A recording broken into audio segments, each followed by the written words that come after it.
안녕하십니까. 홍화상 작가입니다. 자, 내일은 토요일이고 오늘은 금요일입니다. 내일 라이브 방송에서는 하이쿠라는 단 17자의 예술 마스오 바쇼에 대해서 말씀드리려고 합니다. 자, 하이쿠라는 시는 딱 17자를 맞춰서 써야 됩니다. 넘쳐도 안 되고 모자라도 안 됩니다. 그 안에서 자기가 생각하는 모든 것을 표현해야 됩니다. 그만큼 어렵습니다. 17자로 완성된 꽃을 피우는 시가 하이쿠죠. 그 하이쿠의 대가는 바로 일본의 마스오 바쇼라는 시인이자 스님입니다. 자, 꽃을 피운다. 꽃은 바쇼가 피운 꽃은 시공을 뛰어넘어서 역사를 뛰어넘어서 인간의 마음속으로 전달됩니다. 벌써 400년이 지났지만은 일본 사람들은 물론이고 한국 사람 중에서도 바쇼의 하이쿠를 아주 좋아하는 사람들이 많습니다. 자, 마스오 바쇼의 노년의 모습입니다. 사실은 노년이라고 해봤자 한국 나이로 51세, 일본 나이로 50세에 돌아가셨습니다. 그러니까 저보다도 훨씬 적은 나이인데도 그때 일찍 수명이 짧으니까 일찍 돌아가셨죠. 자, 바쇼는 일본 전국을 방랑하면서 시를 썼습니다. 여기에 지금 바쇼가 지금 앉아 있고요. 여기 동행하는 제자쯤 되는 스님이 이제 길을 가다가 쉬고 있습니다. 자, 바쇼는 무려 2,400km를 걸어서 여행을 했습니다. 2,400km 같으면 가까운 거리가 아닌데 한 번에 걸쳐서 한 건 아니고 여러 번에 나눠서 했습니다. 그래서 그 지도를 보면 지금 여기가 우리가 알고 있는 그 원자력 사고 쓰나미가 났던 지역이 후쿠시마입니다. 요 밑에는 니코라는 데로 도쿠아마쿠의 말하자면 선산이 있는 그 신사가 있는 큰 자리고요. 지금 후카가 이쪽 정도가 지금 동경 쪽에 해당이 되고요. 좀 내려가네요. 그 다음에 바쇼가 많이 갔던 지역으로 여기 후쿠이현, 이쪽 가나자와 스루가 이 지역을 많이 했고요. 오사카는 한 이 정도 지금 밑에 있을 겁니다. 좀 밑으로 있습니다. 고향은 더 남쪽으로 이가라는 데였습니다. 자, 바쇼가 동경의 스미다가와 강을 바라보면서 있는 광경입니다. 물론 동상이지만은 실제로 바쇼는 동경에도 상당히 오랫동안 있었기 때문에 여행을 하면서 동경을 그리워했을 겁니다. 자, 이 바쇼는 여행을 하면서 많은 사람들을 만났습니다. 시인이자 스님으로서 이런 일반인들의 요즘 살림살이는 어떻게 돌아가는지, 무슨 고민은 뭐가 없는지 이런 것도 들으면서 그걸 또 시로 표현하기도 했죠. 당대의 선승이었습니다. 제가 볼 땐 선승이죠. 자, 여행길에서 많은 사람들을 만나고 걸어서 일본을 2,400km를 돌아야 되니까 어느 날 이시카와현의 산중 온천이라는 데 오게 됩니다. 저도 산중 온천을 가본 적이 있는데 참 비교적 때가 덜 묻은 온천장입니다. 그러면서도 있을 건 다 있습니다. 아주 화려하죠. 언젠가 제가 방송에서 요 산중 온천에 가기 위해서 여기 내렸는데 여기 포스터에 씻기 싫어하는 바쇼도 여기서는 옷을 벗었다라는 포스터의 문구를 보고 혼자서 쿠쿠쿠 웃었던 적이 있습니다. 그만큼이지 이 온천장이 좋다는 얘기죠. 바로 이제 그 산중 온천장에 가려면 가가 온천역이라는 데서 내려야 되는데 자기 온천장을 피하를 하기 위해서 일본의 탤런트가 지금 여기 가가 온천역이라고 쓰고 하루 1일 역장이라고 쓰고 지금 손님들을 오시라고 좀 유치하려고 하고 있습니다. 바쇼는 여기서 내려서도 가가 온천에서 산중 온천까지는 버스로도 한 35분 걸리니까 가까운 거리 아닙니다. 걸어서 가려면. 지금은 유명한 온천이기 때문에 굉장히 번성하기도 했지만 그 이유 중에 하나는 바쇼가 이 온천장을 아주 좋아했기 때문입니다. 다른 데서는 잘 옷을 안 벗었는데 가가 온천에서는 옷을 벗었다는 거죠. 온천장 산중 온천에서는. 그래서 이제 여기 갈 때도 자기의 제자쯤 되는 스님하고 같이 이렇게 동행을 하는 겁니다. 자, 이 온천장에도 마소바쇼의 동상이 서 있습니다. 이 동상은 아주 잘 맺는 것 같아요. 표정이나 느낌이나 눈빛, 눈매가 아주 선연하면서 깊은 고뇌를 갖고 있는 듯한 그런 모습을 하고 있고, 사치라고는 흔적을 볼 수 없이 뒤에다 삿갓 하나 메고 지팽이, 대나무 지팽이 하나 짚고 모자를 쓰고 처연하게 뭔가를 좀 바라보고 있는 동상인데 아주 잘 바쇼를 잘 표현한 것 같습니다. 자, 이 바쇼는 그 당시로 봤을 때는 노승이었을 겁니다. 거의 50이 다 된. 그래서 이제 지친 몸을 달래기 위해서 온천장에 들어온 겁니다. 온천장의 물이 아주 이 동네 아주 좋습니다. 그래서 바로 뭐 이렇게 요새 현대적으로 이렇게 잘 해놨지만 이렇게 뭐 조명이 좋아서 화려하지는 않았지만 그때도 일본은 상당히 깔끔했기 때문에 나무로 짠 이런 욕조가 있었을 겁니다. 그래서 이런 데서 옷을 벗고 이제 자기가 자, 바쇼가 여기 와서 실제로 머문 기간은 한 8일밖에 안 됩니다. 그런데 바쇼가 여기서 하이쿠도 많이 쓰고 해서 지금은 바쇼의 그 맞서리가 벌어지고 있습니다. 9월 달에 딱 8일 동안 그 바쇼는 머물렀지만 이 바쇼 맞서리는 9월 한 달 내내 바쇼를 기념하기 위해서 합니다. 이게 바쇼가 그만큼 이 온천장 여기를 좋아했기 때문이죠. 그래서 그날은 이렇게 동네 사람들도 나와서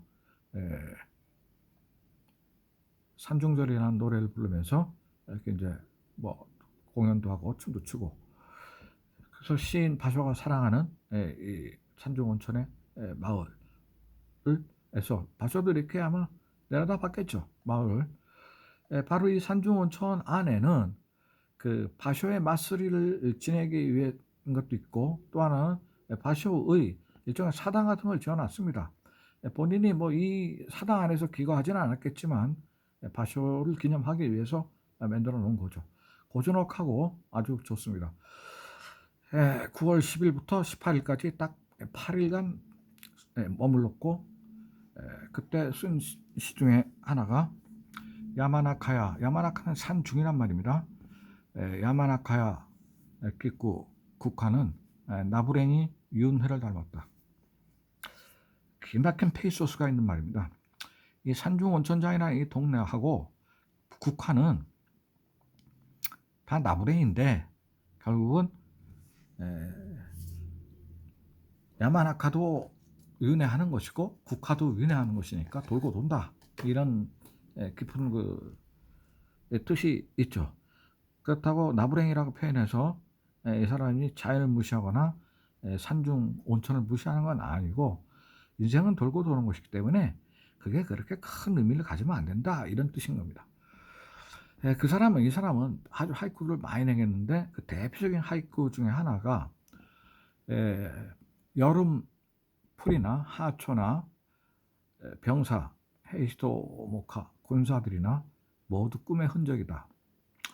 그러니까 여름풀이나 죽은 병사들이나 다 꿈의 흔적들이다, 이런 표현인데, 이 사람은 1600년대 사람이기 때문에 쉽게 얘기하면 이제 전국시대는 끝나고 평화시대가 됐지만 산속에 가면은 병사들끼리 서로 싸우다 죽고 해서 녹슨 투구도 있었고 버려진 검이나 창 같은 것도 있었을 텐데 아마 그런 거를 여행 중에 본 모양이에요. 그래서 여름풀도 어떤 면에서는 하찮은 것이지만 사람의 죽음도 죽으니까 별로 그렇게 대단한 게 아니더라, 다 꿈속의 꿈의 그런 흔적들이다, 이런 표현을 한 겁니다.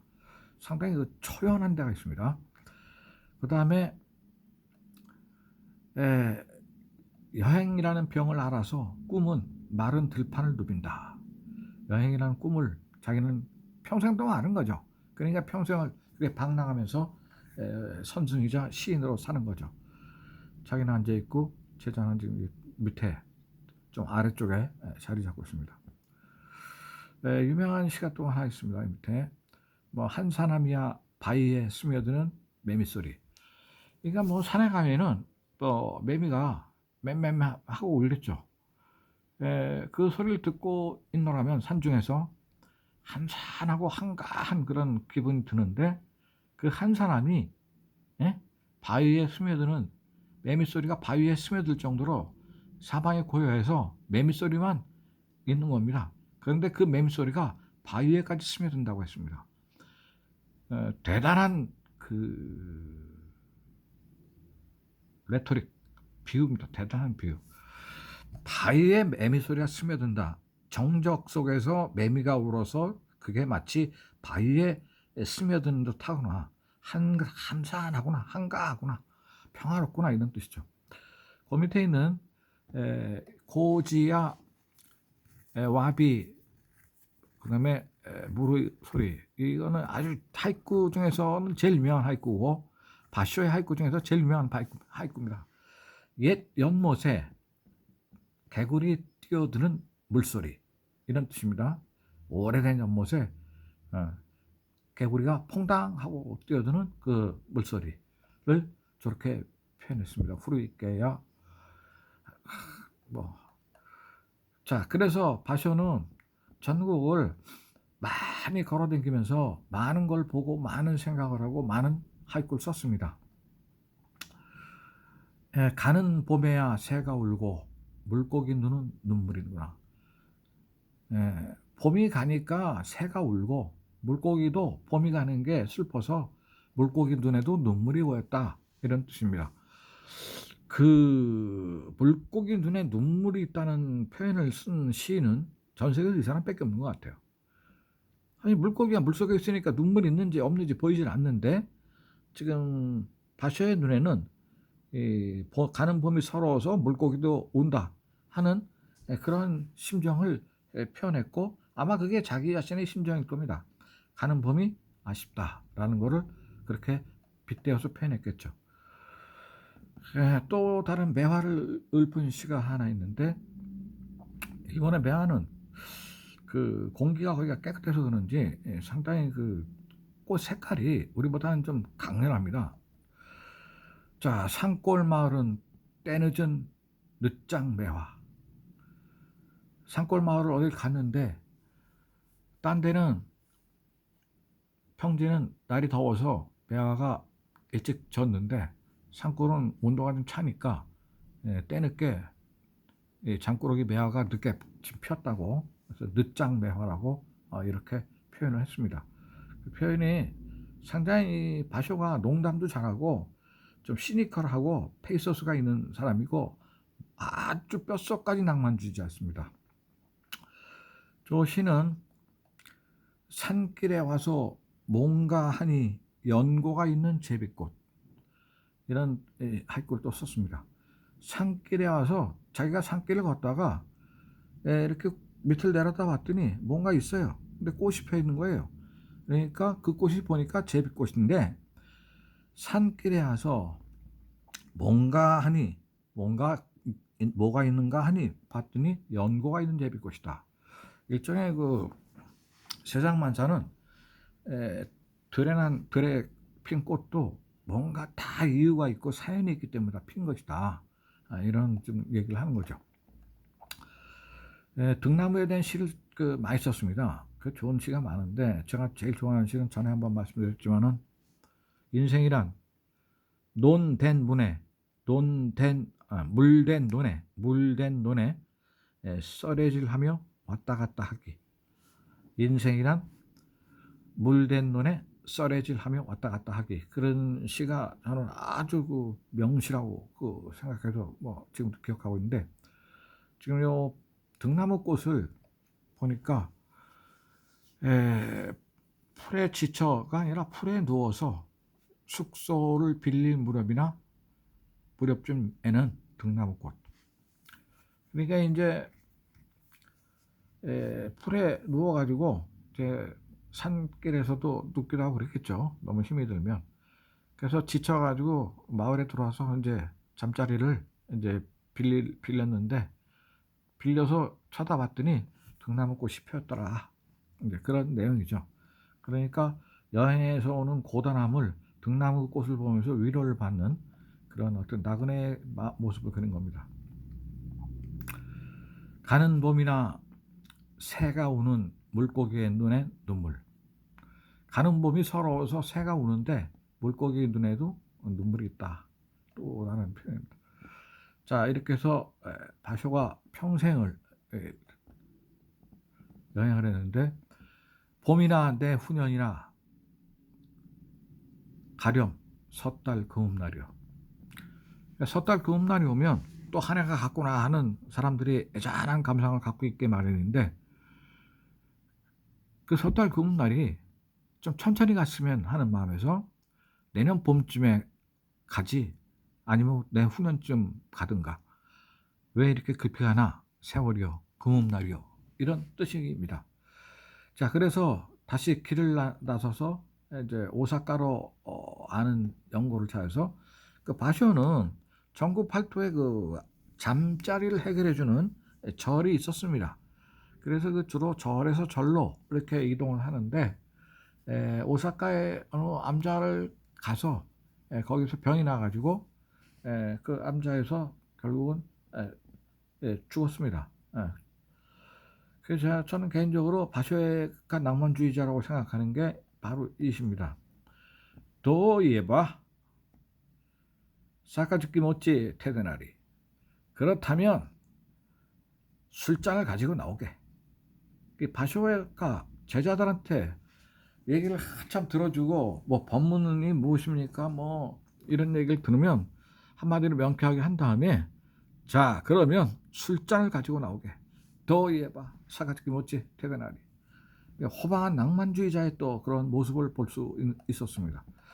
바쇼가 말을 타고 제자를 데리고 여행을 떠나는 장면입니다.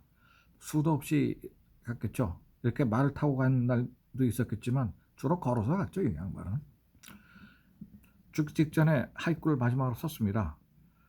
말은 들판을 도는 꿈, 마음. 그러니까 죽으면서도 영혼은 마른 들판을 여전히 여행하고 돌고 있다. 그런 거죠. 자, 나이 50세에 인생을 마친 바쇼는 비록 떠돌이로 평생을 여행을 하면서 살았지만 그가 여행지에서 보고 느낀 혹은 산길을 걸으면서 보고 느낀 여러 생각들은 그가 표현한 하이쿠는 시간을 뛰어넘어서 공간을 뛰어넘어서 오늘날에도 그 시를 읽는 사람들의 가슴을 울리고 있는 것 같습니다. 자, 하이쿠는 자기가 좋아하는 의중이라는 무사가 있었습니다. 이 무사는 전쟁통에서 무사했지만 나중에는 이제 스님이 됐는데 그 시가현에 비파호 옆에 시가현에 의중사라는 절을 져서 여기서 그 자기가 좋아하는 의중이라는 분이 죽었습니다.